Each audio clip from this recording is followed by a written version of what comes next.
Robert Morris was once among the most powerful pastors in Texas, but this morning, Gateway Church's founder and former senior pastor is one step closer to defending himself in a criminal trial. Cole Sullivan shows us how a century-old law put him behind bars.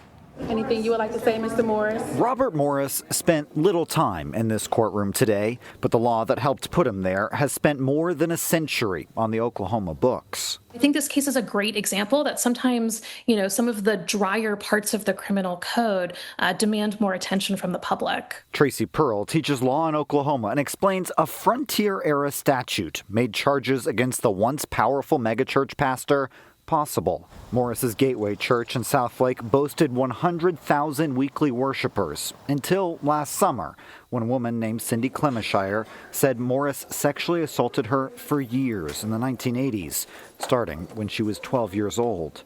40 years later, the statute of limitations would have run out, but the 1910 law pauses it for suspects who leave Oklahoma. And that buys the state more time to charge them if they were to return, which is exactly what's happened here. Now, Morris faces 5 counts of lewd or indecent acts to a child. In later years, he spoke about his past from the pulpit. I looked for girls that were insecure.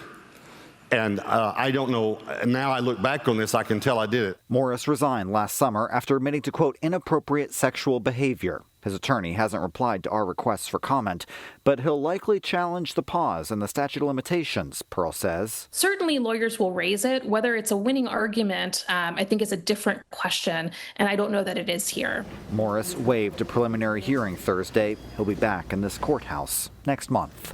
In Dallas, I'm Cole Sullivan.